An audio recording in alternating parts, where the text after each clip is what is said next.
Karo Gatotkaca arep diwisuda dadi ratu Pringgandani. Ha iya, mula kesuwan bapak sajaya arep njaluk sesuluh ae. Apa? Nggih. Gandeng iki ning Panaraga, srepeki cara Panaraga. Ayo.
Pamadaring warsitaning ati Sumantaka nirupa jangga dahat mudha ing batine marma kedah kinunggung marma kedah kinunggung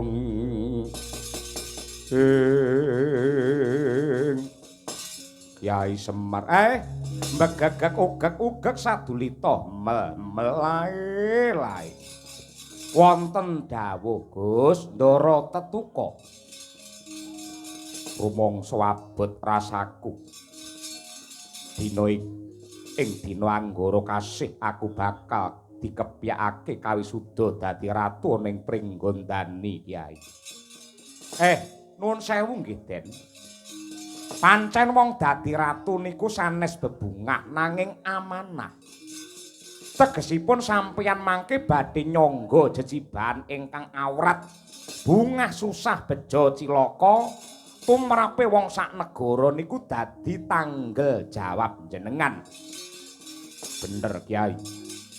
Mula aku sowan ana ngarsamu bakal nyuwun dawuh sesuluh kinarya obor anggonku bakal netepi darmane kaprajan.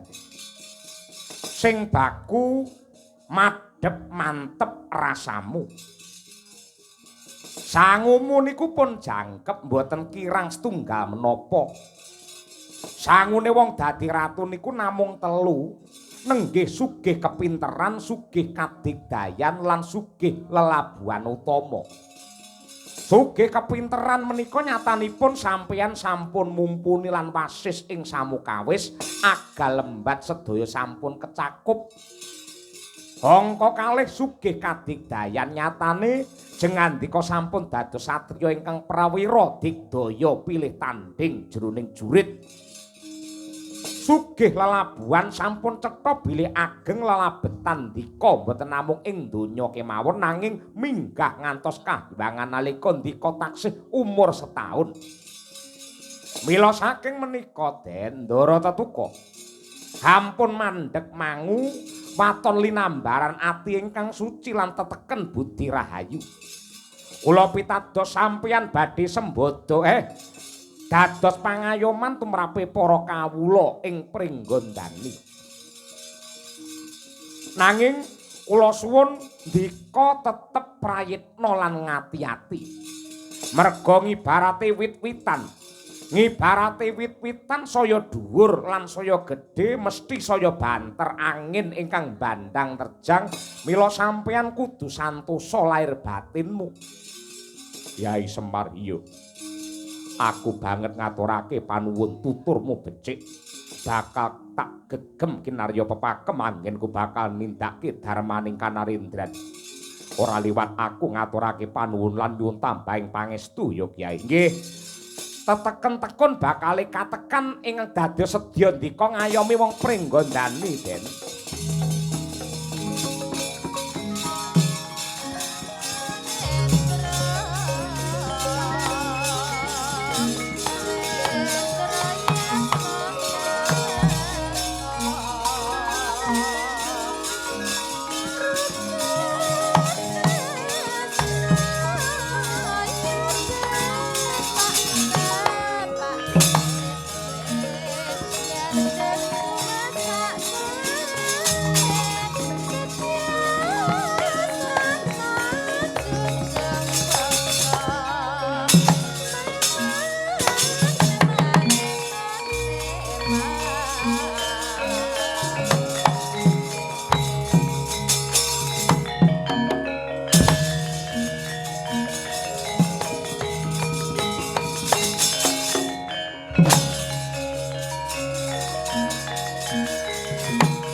Kancasih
Rindu mawur mangawur-awur rahan tengaraning jurit oh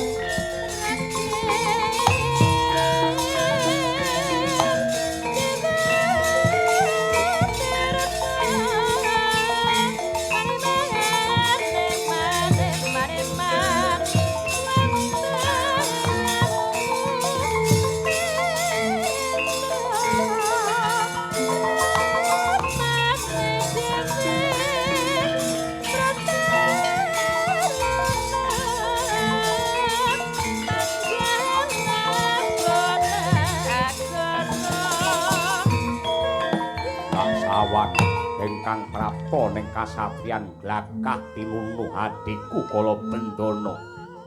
Iya, Kang, aku sing suwek. Ana parigawe apa, Di? Aku rumangsa nggumun setahun jembleng serendeng karo kowe. Apa kowe ora kulak pawarta adol pangrungu lamun ta ponakamu Gatotkaca ora suwe maneh bakal diwisuda mangka dadi ratu Pringgondani. Kabeh keluarga Pringgondani padha mlumpuk kabeh padha kumpul ana ing kraton. Aku noleh ngiwa, noleh nengen. Ora weruh karo Kakang Brajadenta jebul jenak pinarak mapan ana ing kasatriyan.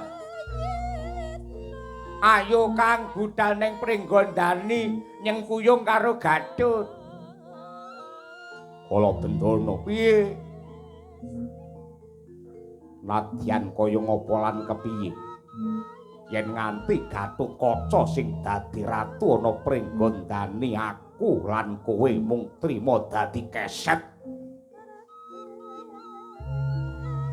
Blaka Suta blakotang terus terang aku ora sarujuk yen nganti Gatotkaca sing dadi ratu. Iki engko bangsane golongan buta kaya aku lan kowe tan wurunga mung dicuthik, disingkirake. Aku ngerti para Pandhawa kae lekoh gedhoane. Nadyanto akeh sing ngarani Pandhawa kae wong utama ning kanggoku, kae wong nista sing kudungan dharma. Mula wis dadi sumpahe Brajadenta. Gatotkaca kena metingkring dadi ratu ning Pringgondani. Waton wis glundung sirahe Kala Bendana. Kowe tek ngono to? Kuwi ponakamu dhewe anake Mbak Yuwarimbi. Aku ora peduli ning kae darahe Werkudara. Kae trahe Pandhawa. Aku moh yen golongane buta banjur diusik-usik karo bangsane menungso. Kowe kleru lho Kang, kowe kleru. Kowe ra kelingan janjimu mbiyen karo Raden Bratasena. Oh, maidem.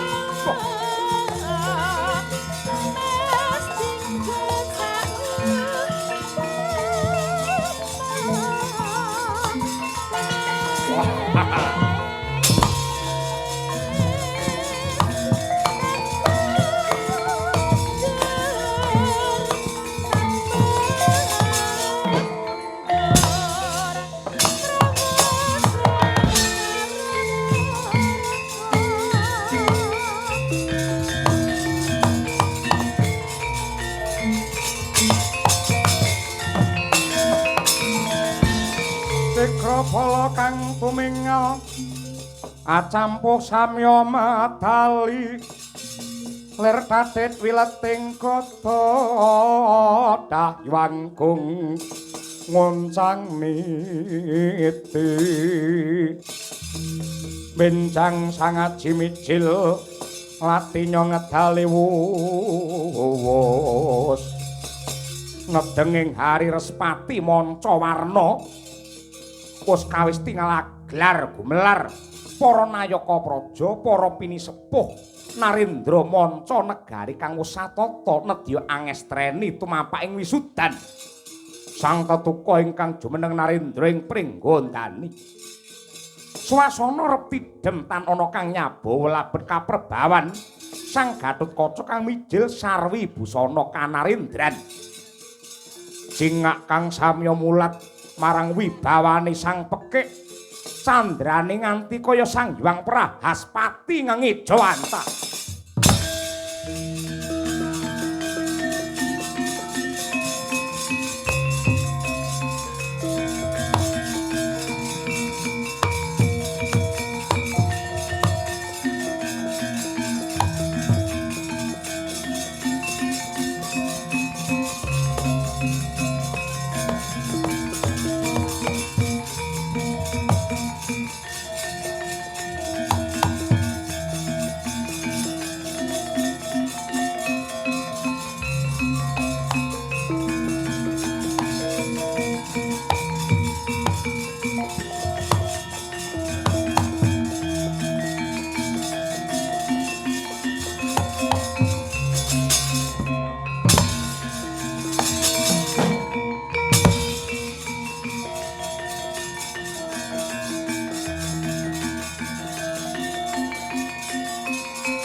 ing jagat raya.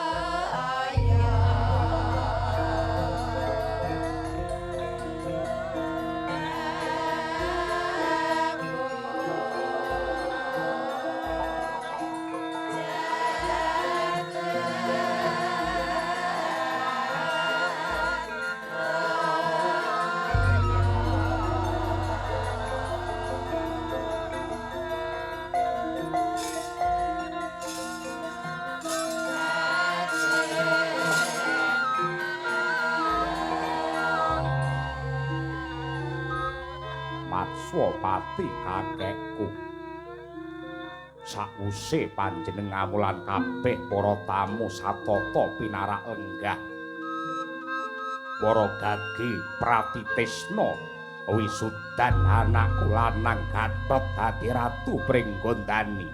Oh, jagat Dewa Bathara ya jagat Mangestungkara. Ya nggih putuku Werkudara. Putu Prabu Kresna, Putu Prabu Puntadewa lan sedaya para lenggah. Nuwun sewu kula Matsapati minangka talang atur saking para warga ing Pringgondani mratelakaken bilih anak Werkudara kaliyan Arimbi Gatotkaca nedya kawisuda jumeneng ratu ing Pringgondani kanthi adhedhasar sepisan. Gatotkaca tedhak turun Pringgondani, tedhak turun Prabu Trembaka.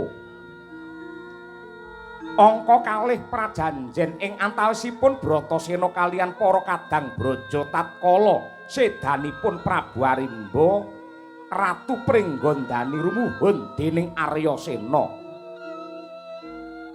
Para kadang braja nenggih Braja Denta, Braja Musti, Braja Mikalpa, Braja Lamadan lan Kalabendana ingkang amasrahaken praja Pringgondani dumateng Werkudara Wasana, anak Werkudara kaliyan Arimbi ingkang katetepaken dados Ratu Pringgondani.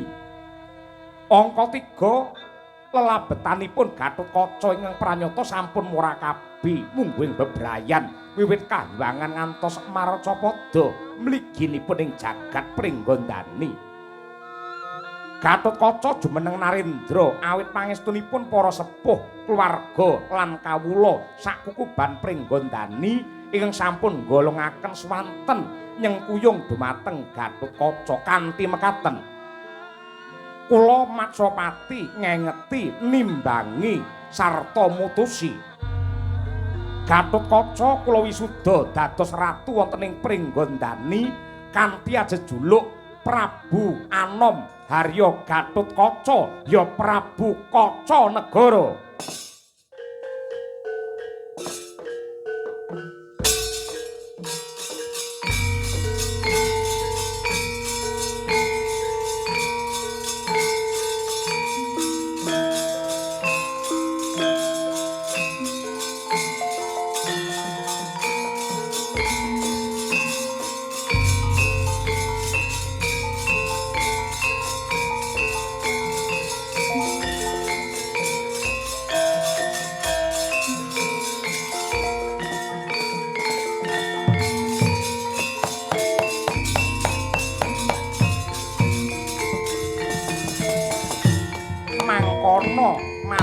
Mantuk minangka tandha sarujuk para lenggah nggih nyengkuyung Sang Gatotkaca jumeneng nata.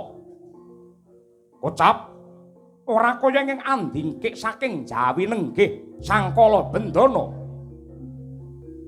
Kawis tinggal boten condong ing raos boten golong ing batos murup makantar-kantar kaneksone. Mlumpat minggah wonten ing pendhapa blandang Sang Tetuka.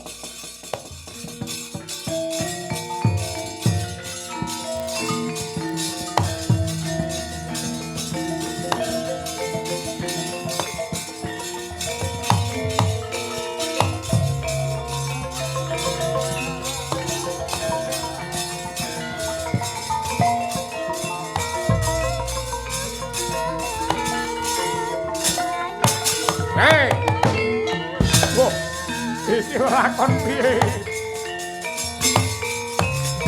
Oh, sapa ae?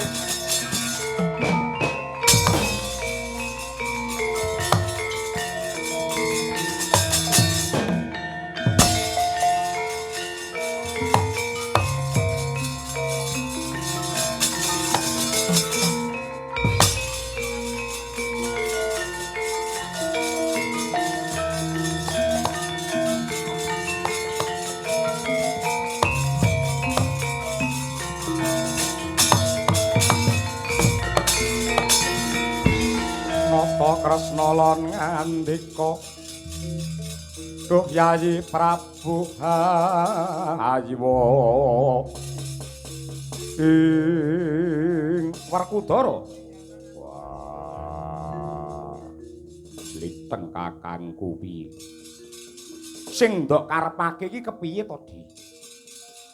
Mestine kupingmu krungu, mripatmu weruh yen anakmu diancam patine karo si Brajadenta mau.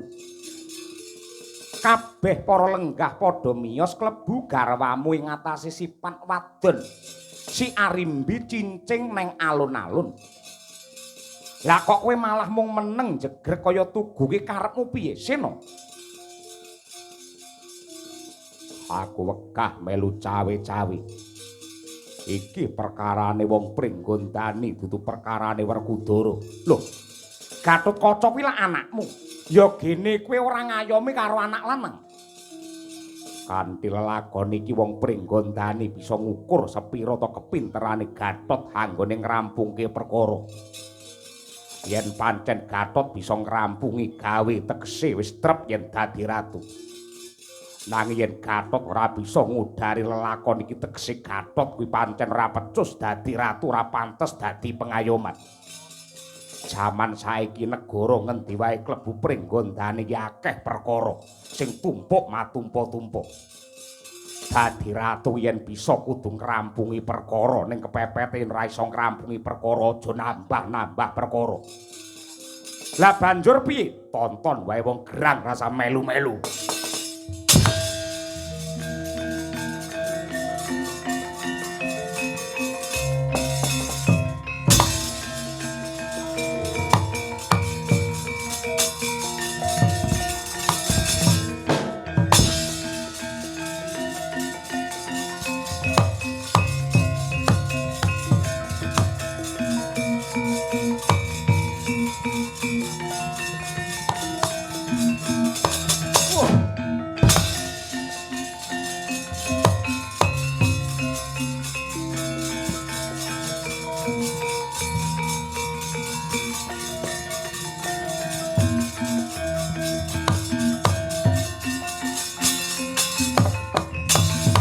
Abang kawlakar mangu ing mungsuh minta lawan Anggro Sringana abda ing duh paman kala Bendana ingkang jengandika kersakaken menika kados pundi. Nyuwun pangapunten menawi Gatotkaca kaanggep boten trep dados ratu. Monggo bab menika dipun rembak kanthi sae. Aja gembelo sirahmu kowe le. Wiwit jaman kuna makuna Pringgondani iki negarane buta. Yen dina iki sing dadi ratu menungsa tegese nerak pranatan ngowahi budayane Pringgondani. Kakek moyangku biyen sing babat lan ngedekake negara iki. Ora sudi aku dadi gedibal ning bumiku dhewe. Duh paman, babar pisan boten wonten ceceking manah kula badhe ngremehaken dumateng golongane raseksa. Kalebet dumateng jengandika paman Brajadenta. Kula kadhapuk dados ratu menika boten saking pikajeng kula piyambak nanging dipun surung dening para kawula lan para pinisepuh ing Pringgondani. Ing pangajab kanthi Gatotkaca dados ratu saged dados sarana manunggalipun Trah Eyang Pandhu kaliyan Eyang Tremboko. Tegesipun antawisipun manungsa lan raseksa saged manunggal tetunggalan satemah ambabar kasantosan ing Pringgondani. Tembungmu kaya enak-enak dipangan nanging gendong rasa milik lan pamrih. Neng arep kaya apik-apika menungsa lan buta men iso manunggal dadi srana kasantosan.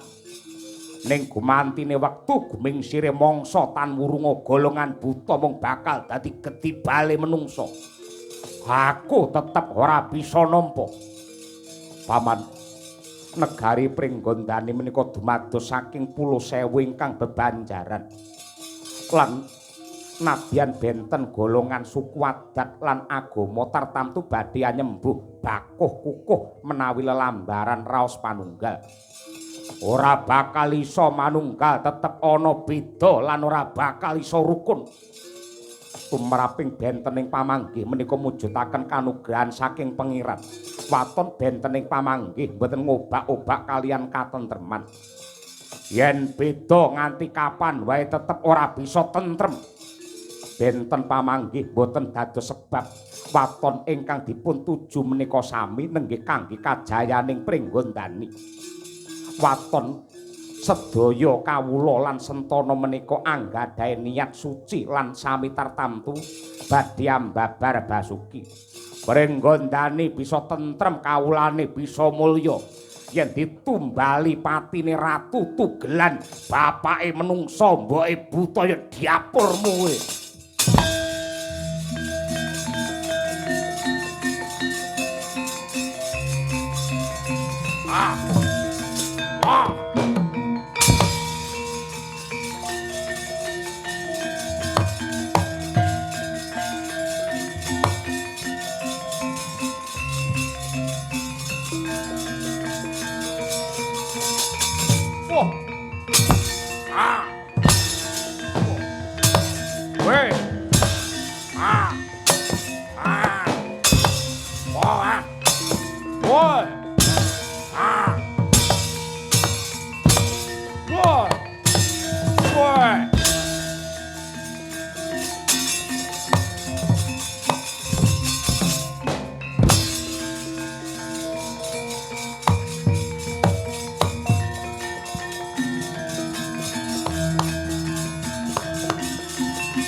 Laruta godha sang guru kula yen tanamutusa sang Sri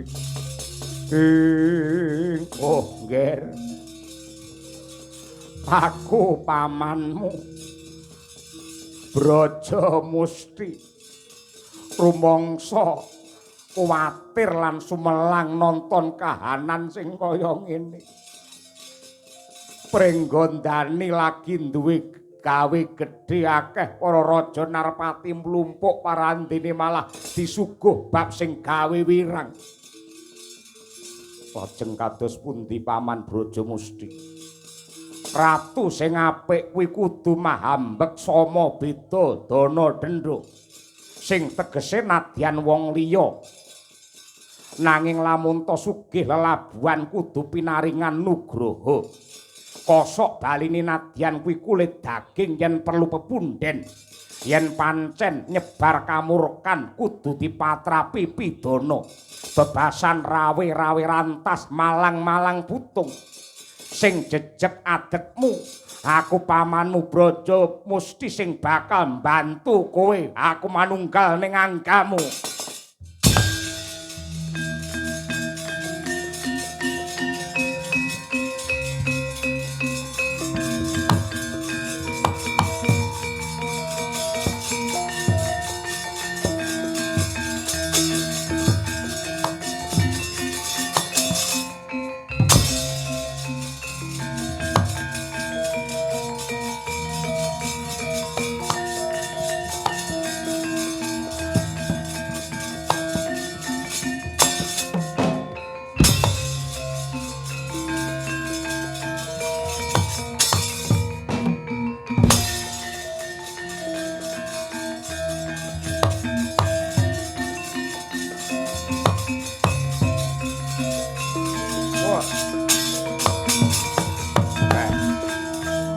Meneh ya iki sing tak enteni le.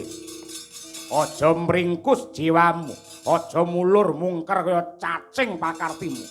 Kowe ratu ki wajibe ngayomi karo wong sak negara. Parandene lagi Brajadenta sing gawe onar, rasamu parandene ora iso bingar.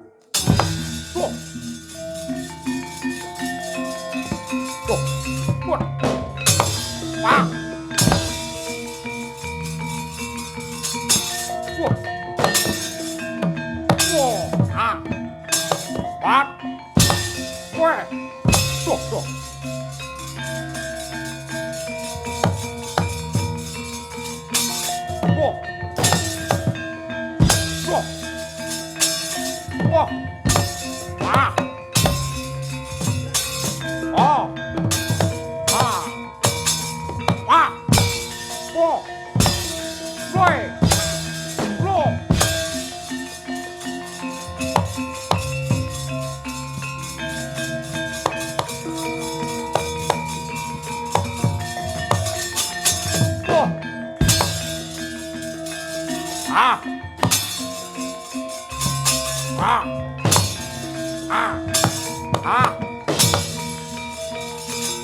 Wah.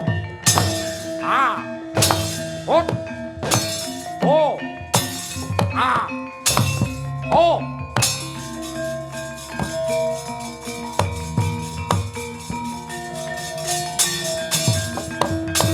Breda sang kaca negara mancap pundhak ingkang paman nenggih sang Brajadenta den untir gulune pejah kapisanan parandene sang Brajadenta ilang saka Pandulu manunggal mring angganira sang Tetuka.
Syukur bagi sewu Tetuka anakku bocah gagah dene jeneng sira wis bisa ngrampungi gawe.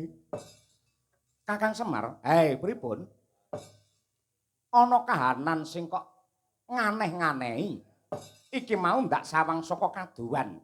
Si Brajadenta kelawan Brajamusti tunggal jiwa kelawan Gatotkaca iki janjane kepiye? Ah, ngeten nggih. Bab lelampahan menika rumiyin ingkang nekseni menika kula amargi kula rumiyin tansah momong dumateng tiyang sepuhipun Pandhawa nenggih pun Prabu Pandhu Dewanata. Prabu Pandhu menika kagungan siswa utawi murid nenggih Narendra ing Pringgondani rumiyin nenggih pun Kala Tremboko. Kasok katresnanipun Prabu Pandhu dumateng sang siswa satemah Prabu Pandhu paring kadigdayan linangkung nenggih Aji Brajadenta lan Aji Brajamusti. Dipun sebul mawi donga satemah wujud denawa kekalih kala wau. Lah, sasampunipun mekaten sakmangke kadigdayan linangkung Brajadenta Brajamusti manunggal kalian pun Prabu Anom Harya Gatotkaca tegese endahipun kados mekaten. Biyen sing nandur niku Prabu Pandhu sakmangke sing ngunduh kabeh tedhak turune. Lah niku. Oh mengkono Kyai. Nggih kados mekaten. Banjur palungguhan iki gandeng wis ora ana rubeda tegese Pringgondane wis tentrem Gatot sing tetep dadi ratu. Mestinipun pancen kados mekaten kanthi ndara Gatotkaca ing sampun ngetingalaken kaprawiran lumantar Kalajaya. Menika saged kangge tepa palupi sing apik nggih conto sing kleru lan salah katuta Banyumili lan Barat Lesus.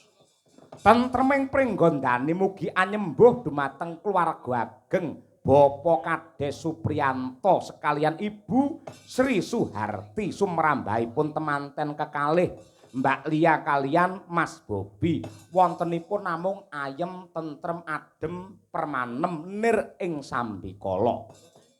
Dene kula Semar ingkang ngayahi wajib ngrumaosi kathah ing reh kalepatanipun mila nyuwun gungi samudra pangaksami. Minangka tandha syukur aku bakal njoged sawetara mangsa bareng Den.